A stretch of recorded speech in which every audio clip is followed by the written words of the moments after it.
Hello everyone. మా అన్నయ్య మొన్న శబరిమల వెళ్ళినప్పుడు అక్కడ మొబైల్ కొనుగొట్టుకున్నాడు. అయితే మా అన్నయ్య వచ్చేసరికి మాకు చాలా బాధ అనిపించింది. ఫోన్ లేదని సర్ప్రైజింగ్గా మా వదిన మొబైల్ అన్న రాగానే ఫస్ట్ ఇంట్లో సర్ప్రైజింగ్గా మొబైల్ అయితే గిఫ్ట్గా ఇచ్చిందనమాట. ఈ మొబైల్ అనమాట. అంటే మనకు ఇంత కమ్యూనికేషన్ మొబైల్తో ఎంత కనెక్ట్ అయినామో, మా అన్నకు 4 రోజులు మొబైల్ లేకుండా అది శబరిమల వెళ్ళిండు. అంటే ఎంత బాధ అనిపించింది తెలుసా. అంటే ఒక కాలంలో ఎట్లుంటుండే మొబైల్ లేకుండా అనేది అసలు నిజంగా అది వర్ణనాతీతం అనమాట. ఆ బాధ మేమైతే అనుభవించినాం. అంత బాధ అనిపించింది. అందుకని చెప్పేసి అన్నకు మొబైల్ కొనిచ్చాము. అది ఇదన్నమాట. బాగుంది మొబైల్ అయితే. ఇక అన్నయ్య ఇక ప్రేమతో ఇచ్చిండు అనమాట. ఇది సర్ప్రైజ్ ఈ రోజు నేను షేర్ చేసుకుంటున్నాను మీకు. ఇంకా మేము పండుగ తర్వాత మేము పిండి వంటలు చేసుకున్నాం అనమాట. అంటే మాకు పండుగకు కుదరలేదు. అంటే వదినకు షాప్ ఉంటుంది మాకు ఇంటి ముందు. మాకు ఇంట్లోనేమో పిండి మిషన్ ఉంటుంది అనమాట. పిండి గిర్ని అంటారు కదా, అది అట్లా. ఇక అసలు మాకు చేసుకోవడానికి కుదరలేదనమాట. పిండి కోసం అందరూ ఇక పిండి పట్టించుకోవడానికి వస్తుంటే మా డాడీ మా మమ్మీ ఏమో పిండి పట్టడంలో బిజీ ఉన్నారు. మా వదినకి ఇంకా షాప్ చూసుకోవడము, మళ్ళీ అన్న శబరిమల వెళ్ళడము, ఇంట్లో ఎవరు లేకపోవడము, ఇంకా మాకు అసలు సెట్ కాలేదు.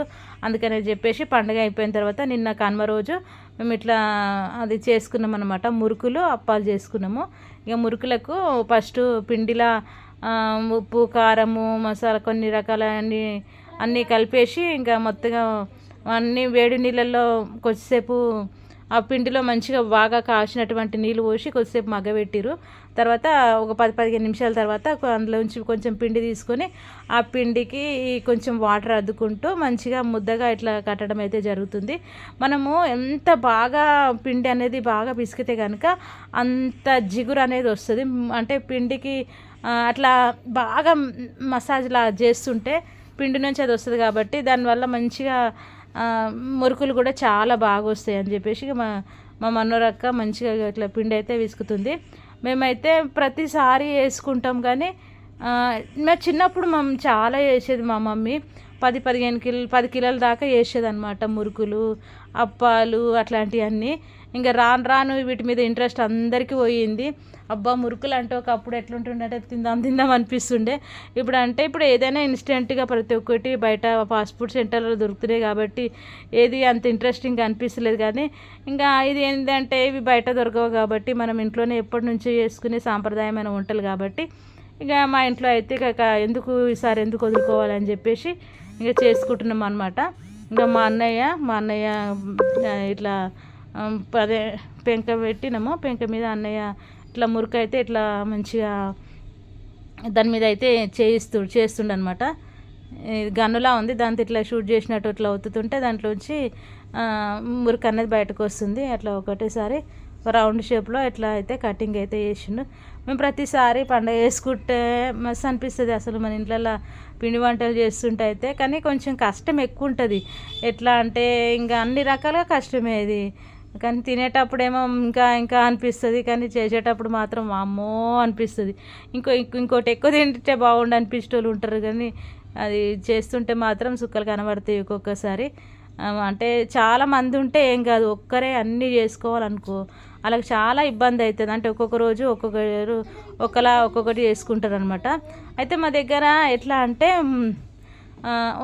ఒక 2 కిలోలు 3 కిలోలకు మాత్రం పిండి మాత్రమే పట్టిస్తారు. అంటే చేసేవాళ్ళు అప్పాలు కూడా.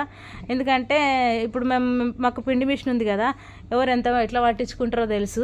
అయితే తక్కువ తీస్తారు. ఎందుకంటే పూరీలు బజ్జీలు అట్లాంటివి ఎక్కువ చేసుకుంటారు. ఈ మురుకులు అట్లాంటివి 1 కిలో 2 కిలోలు అట్లా ఏంటంటే పండగకి చేసుకోవాలన్నట్టుగా ఏదో చేసుకుంటారు అనమాట.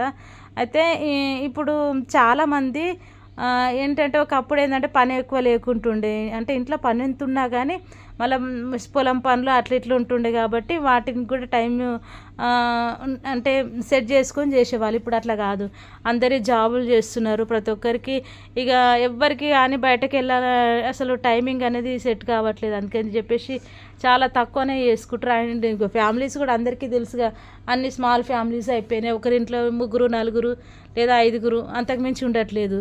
సో అంత తక్కువగా ఉన్న వాళ్ళు కూడా ఎక్కువ తినట్లేదు కాబట్టి పండుగకి ఏదో అట్లా చేసిన మాట చేసుకునేటోళ్ళు అయితే ఎక్కువ ఉన్నారు. మా సైడ్ అయితే అంటే మేము పిండి పట్టిస్తుంటాంగా, ఎవరెవరు ఎంత పట్టించుకుంటారో అన్నీ మాకు తెలుస్తుంటుంది. కానీ పిండి పట్టే వచ్చే వాళ్ళు కూడా చాలా డిఫరెంట్గా పిండి పట్టిస్తారు. అంటే కొంతమంది ఏమో బియ్యము అదేంటి మినప్పప్పు వేస్తారు, కొంతమంది బియ్యము మినప్పప్పు పుట్నాల పప్పు శనగపప్పు ఇట్లా 5-6 రకాల పిండిలే అదే పప్పులు వేసి పట్టిస్తారు. కొంతమంది అందులో మసాలా దినుసులు వేస్తారు, దాల్చిన చెక్క యాలకులు కాదు కానీ లవంగాలు ఇలాచీలు ఇట్లా అన్నీ వేసి ఇంకొంతమంది పట్టిస్తారు. ఇంకొంతమంది మసాలా వేస్తారు, అంటే ఇట్లా కారం ఎండుమిర్చి ఇట్లా ముక్కలు చేసి మళ్ళీ అందులోకి మిరియాలు కొంచెం అట్లా అన్నీ వేసి కూడా పట్టిస్తారు. మేమైతే షాక్ అయితే మీ ఎందరో ఇట్లా పట్టించుకుంటారు ఇలా అని చెప్పేసి. కానీ ఒక్కొక్కరు ఒక్కొక్క రకంగా పాటిస్తారు, అంటే వాళ్ళ సైడ్ ఎట్లా చేయాలో అట్లా చేసుకుంటారు అనమాట. సో మన తెలంగాణలో మేమైతే అందులో మా వదిన అయితే సగ్గుబియ్యము ఇంకేమో వేసి అయితే పిండి అయితే పట్టించింది. నేను అప్పుడు టెంపుల్కి వెళ్ళి వచ్చేసరికి పిండి అయితే విసికి పెట్టింది అనమాట. ఇంకా పిండి నేను ఏమేమి కలిపి ఇంగ్రీడియంట్స్ అయితే నేనైతే చూడలేదు. ఇక రెడీ అయిపోయింది అనమాట. మురుకు సూపర్ వచ్చింది, ఇట్లా రౌండ్ షేప్లో అట్లా. ఇంకా మళ్ళీ ఇంకొకటి మా అన్న వేరేది వేస్తున్నాడు. కానీ ఒక్కొక్క ప్రాంతంలో ఒక్కొక్కటి అయితే ఖచ్చితంగా వేసుకుంటారు. ఇప్పుడు ఎక్కువ శాతం అరిసెలు సకినాలు అయితే ఇప్పుడు ఈ పండగ అయితే చాలామంది అంటే తడిపిండి పట్టించుకోతారు కదా. పొడిపిండి వేరే ఉంటుంది, తడిపిండి వేరు ఉంటుంది. పొడిపిండి అంటే బియ్యాన్ని రాత్రి నానబెట్టి పొద్దున ఆరబెట్టి కొంచెము ఒక తడిగా ఉండగానే ఆ పచ్చి బియ్యాన్ని పట్టిస్తారు. దాంతోనే అరిసెలు సకినాలు చేస్తారు. పొడిపిండి ఏంటంటే మురుకులు అప్పాలకి అట్లాంటి వాటికి మనం బియ్యాన్ని డైరెక్ట్గా పిండి పట్టించడమే అనమాట. సో ఇట్లా అయితే మా సైడ్ అయితే ఇట్లా చాలామంది చేసుకురు. ఆ తర్వాత మా వదిన లడ్డు కోసం అని చెప్పేసి బూందీ వేసింది, చాలా మంచిగా వచ్చింది బూందీ అయితే. కానీ మేము మహారాన్ బాబు లేడు అని మాకైతే కొంచెం ఫీల్ అయినా నేనైతే. మహారాన్ బాబు ఉంటే చాలా అల్లరి చేసేవారు. ఇదండి మా ఇంట్లో పిండి వంటలు ఇట్లా మేము చేసుకున్నాం.